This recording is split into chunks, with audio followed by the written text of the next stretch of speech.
C.S. Lewis once wrote that everyone thinks forgiveness is a lovely idea until they have something to forgive. So that suggests at least two things. That first, we need to know what it is to forgive, so what we're committing to, and second, how we can go about that process. So forgiveness is an act of love towards the one that hurt you, and that takes place both within the mind and then within the world. So how you choose to think about them, and then how you act towards them. And so there's several things that we need to separate from. First, it isn't forgetting. We can remember what they did, but we remember it differently. Like Jesus came off the cross, he still had the scars in his hand. And second, I think a common conflation in the Christian world is saying I forgive you. That it's just a simple thing, that it becomes, we say I forgive you, but we still hold on to that bitterness and hate and unforgiveness towards them. And so within forgiveness, psychologists normally break it down into two main categories. First is decisional forgiveness. So that's to choose to act towards their good and not towards their harm. And then emotional forgiveness, which is about replacing unforgiving emotions, which would be things like anger, bitterness, resentment, and avoidance, and then replacing those with forgiving emotions like sympathy, empathy, compassion, and then the feelings from agape love. And then, so when we talk about replacing memories or changing how we remember things, it's important to realize that memories aren't on a bookshelf. We kind of think about a memory as like you grab the book, open it up, and read the event, like the event. But memories are reprogrammed every time we recall them. And so if we can recall them with empathy, we can change how we perceive the event. So Everett Worthington's proposed a REACH forgiveness model, which is an acronym. The first step is for R, which is recall the hurt without ranting or dehumanizing. So a lot of people hold the belief that if we rant about something, if we get it out of our system, that will kind of purge it from us.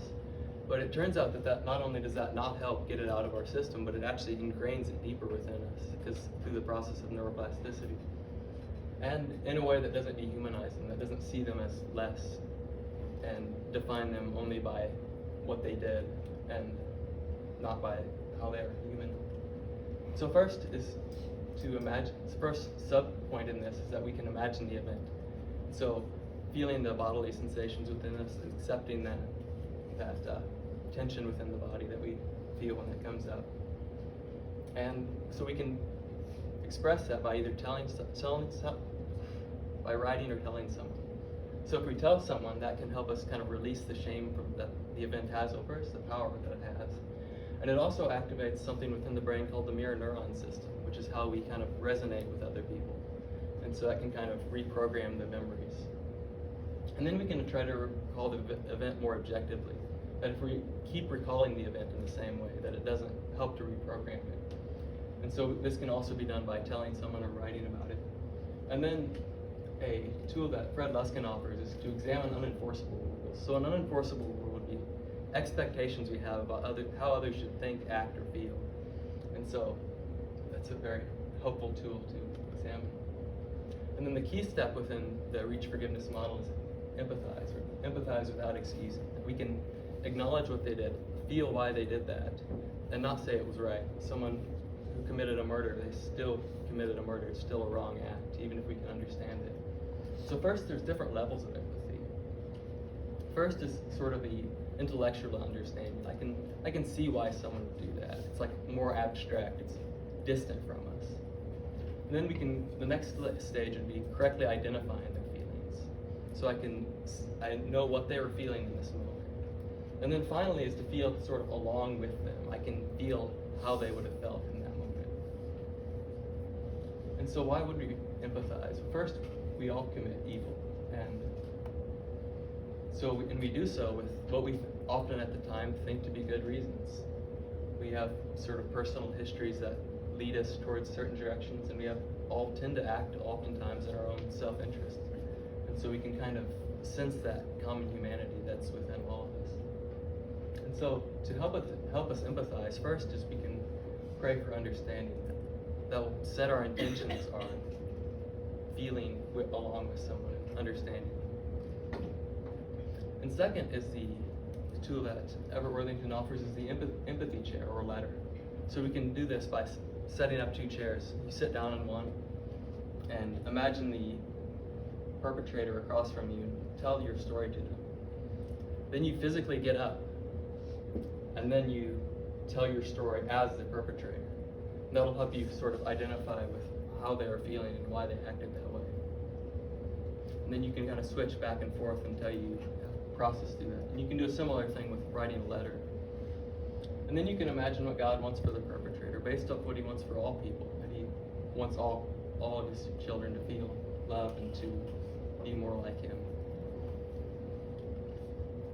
And then the next step is just to give an altruistic gift of forgiveness. So first we can imagine a time when we needed forgiveness. We committed a great wrong and feeling that pain that causes us. And then if we can imagine being granted forgiveness, or recall a time when we were granted forgiveness.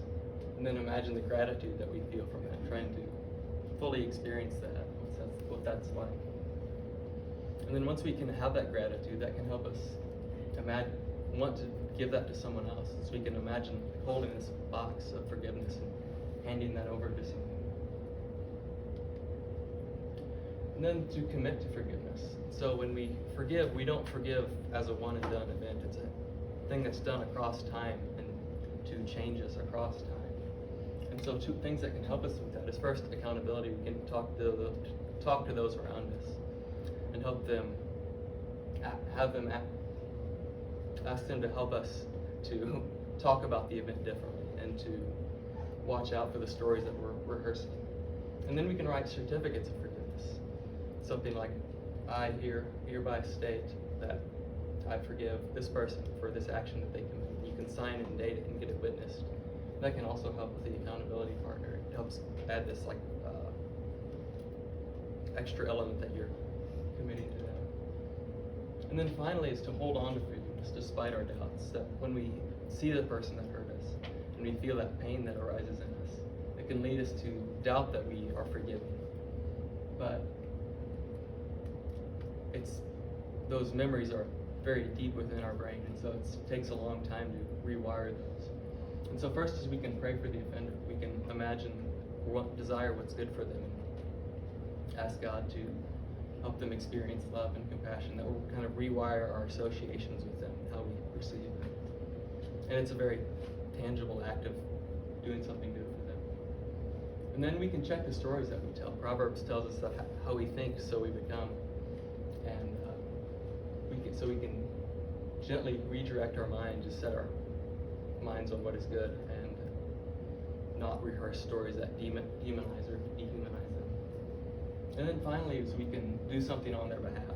We can do this in a very tangible way, like giving something to them or doing something they need done, or even in a more symbolic way, like, for example, if the person has passed on or we have no way of interacting with them anymore, that we can donate something on their behalf. And here's my source.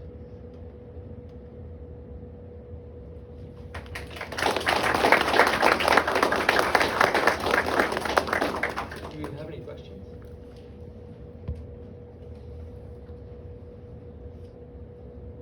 Where did this definition of forgiveness come from? So that definition of forgiveness is one that I wrote. It combines a lot of other people's work on the topic. It's got a little bit of some insights from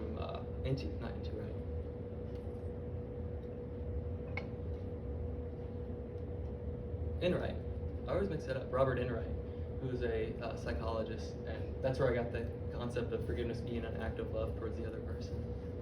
And and then there's within the mind and the world is kind of bringing in that distinction between decisional and emotional forgiveness.